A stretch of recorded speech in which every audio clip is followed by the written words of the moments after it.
Hi friends, Paul Caminiti here with the Institute for Bible Reading and also one of the creators of Immerse, the Bible Reading Experience. Here to first thank you for your interest in Immerse and to answer any questions about launching Immerse in a way that it's going to really take off. We get contacted by church leaders regularly. They're intrigued by Immerse and they're wondering, are there keys or their best practices for launching Immerse successfully? And the good news is that there are churches that are hitting it out of the park. And they're seeing revival-like things in their churches. And in this video, what I'm going to do, I'm going to actually give you a profile of what those churches and what those leaders look like. So for starters, the number one key by far are leaders who catch the Immerse vision really deep in their bones. They're deeply convicted that Bible illiteracy is a massive problem.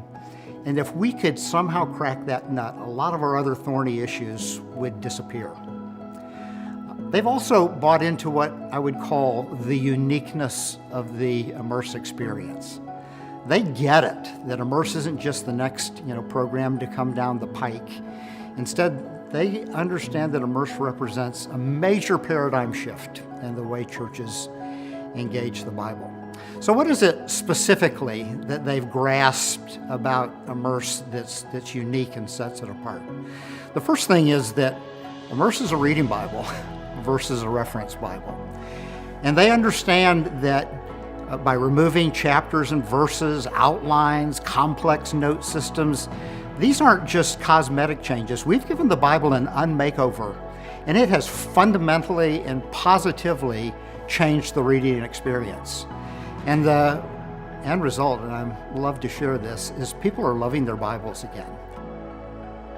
So for fun, we took a famous literary work and we laid over the top of it kind of a reference Bible framework so that we could demonstrate the impact of the format. Format matters.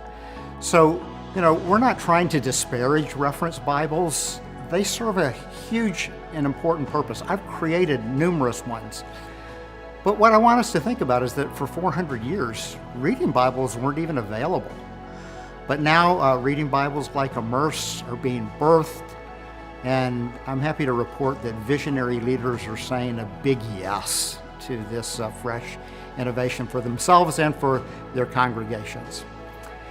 Another key feature of Immerse that visionary leaders are embracing is that Immerse is a book club versus a Bible study.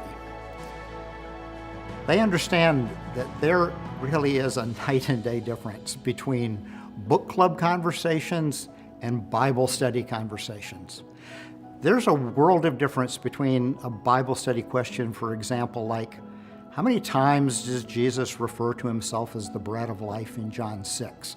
Versus, the open-ended Immerse book club question like, what stood out to you in this week's reading? The one is a question that's going to invite a parrot-like response, and the other one's going to break the conversation wide open into more nuanced, honest, and a robust conversation.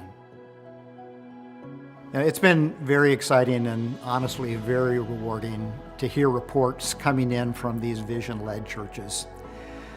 There's a 12-year-old church plant in the Chicago area, and they invited us to come and debrief with them after their experience. And what they shared was that engaging the Bible in this fresh way was the most significant thing that they've ever done in the life of their church. There's a church in Dallas, and they do a whole church campaign every single year.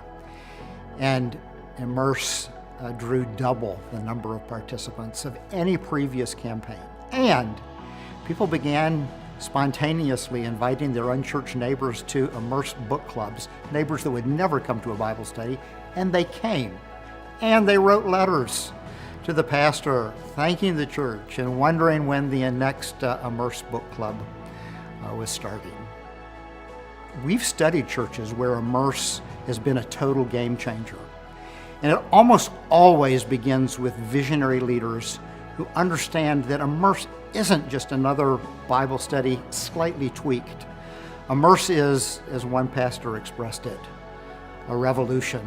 So I'm encouraging you to do some of that private work, to let the vision wash over you before you publicly come and sell the idea to your congregation. There is a short list of best practices from highly successful Immerse churches, and we'll jump into those. First of all, they launch Immerse as whole church campaigns. They treat Immerse like a varsity sport. Understand that we designed Immerse to be an all-in experience, starting with the New Living Translation, which is translated at a 6th grade reading level. And because we wanted no families left behind, we created a family guide for elementary age children that's just been hugely popular. Immerse is also ideal for people who are new to the faith, or maybe even people who are pre-leavers. I think those of us that have been in the game for a very long time sometimes forget how intimidating it is for somebody who's unfamiliar with the church subculture. They join a Bible study. They don't even know the order of the books of the Bible, and then people start casually throwing around Bible references. I've personally had people tell me that their first Bible study experience was painful and that it left them feeling stupid. But with Immerse, they have a text that looks familiar, it doesn't look foreign, and when they are ready to contribute, they can simply say something like this: I was really interested in Jesus' statement on page 45 in the 5th paragraph. Because Immerse is so inviting, be prepared for people who aren't currently in small groups who will want to join up. We frankly were surprised by this. And oftentimes what churches will do is they'll invite these groups to come to the church on a weeknight. They'll have them sit around round tables, probably led by an experienced facilitator, maybe even a staff member. The key, of course, is not to preach, simply to welcome, set up the conversation, and then turn the people loose. Over and over, we're hearing that maybe Immerse's greatest challenge is trying to get people to come back at the end of the evening so that you can end on time. Number 2, take the lead in promoting Immerse. Begin by gathering your staff in advance to share the big Immerse vision.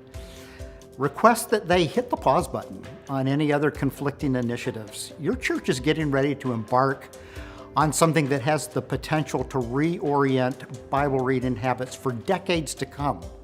Focus is key. And of course, you'll want to feature Immerse in a prominent place on your website, Facebook page, etc. Set your communications team loose to develop creative ways of keeping Immerse top of mind throughout the week. And when the lights finally come on and it's time to share the big Immerse vision with your congregation, don't shortchange this. Take a chunk of time in the Sunday gathering to give them a robust invitation and tutorial into the Immerse Bible and the differences and the joy of book clubs. Number 3, take advantage of all the wonderful Immerse Turnkey tools.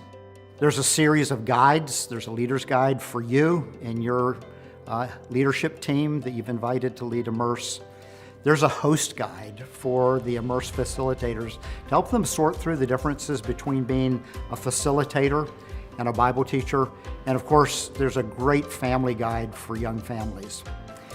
In addition, we are really thrilled to announce that we created a brand new audio Immerse Bible. It's free. It's downloadable to all of your participants. It's ideal for commuters, for exercisers, and of course for audio learners. It's interesting, we've had more than one church leader who has shared with us that the audio Bible kept men in the game.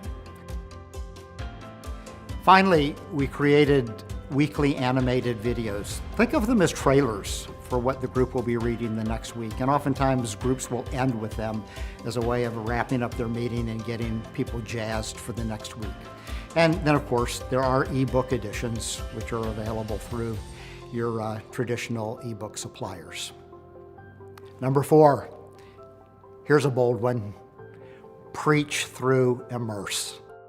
When we created Immerse, we created it with the assumption that we would be partnering with highly skilled and creative leaders who would adopt Immerse to their own style.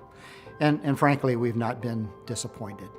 You'll simply need to decide, am I going to use that sermon to introduce the week's topic, or am I going to use it as a follow-up?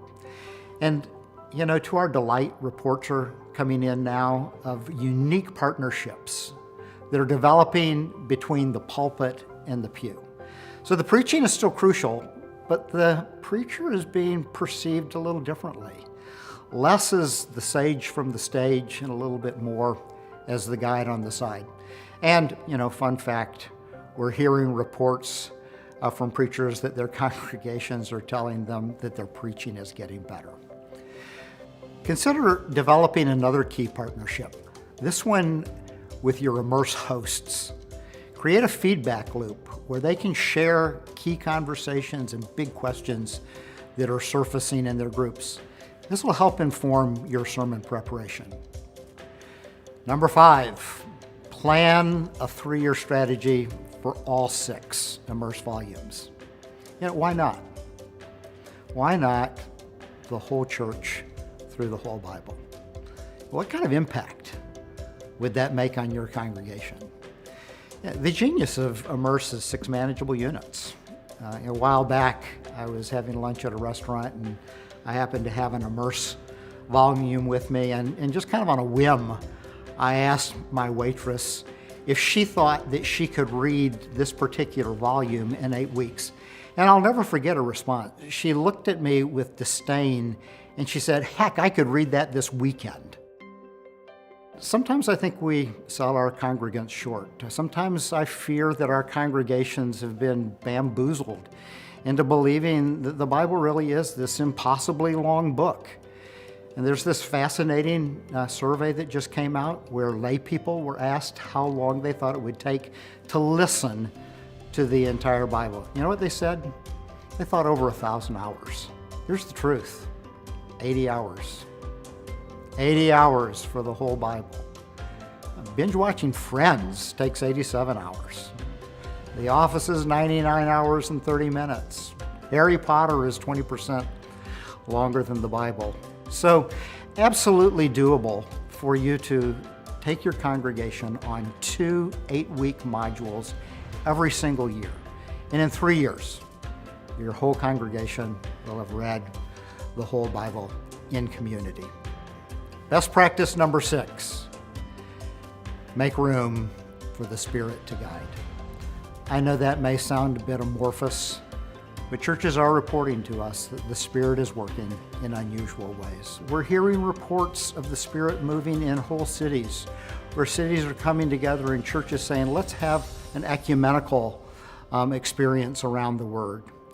I loved this invitation from an organization led by some young adults who have a vision for virtual Immerse groups where people from different religious persuasions and ethnicities would come together around a whole new and interesting conversation. The Spirit who gifted us with the Scriptures, and who is no doubt grieved that the Bible has not been given a central place in our Christian faith, seems to be willing to meet us halfway as we seriously attempt to give the Bible its due. So ask the Spirit to guide you in your particular context. As we wrap up, I want to say a word of thanks to our amazing publishing partner, Tyndale. To order in bulk, you can order directly from the Immerse site, and you'll receive generous discounts starting at 10 copies or more. So visit us at the Immerse website at immersebible.com. If you want to know more about the Institute, find us at the instituteforbiblereading.org. Don't hesitate to call us and connect with us. Thank you so much, and welcome to the movement.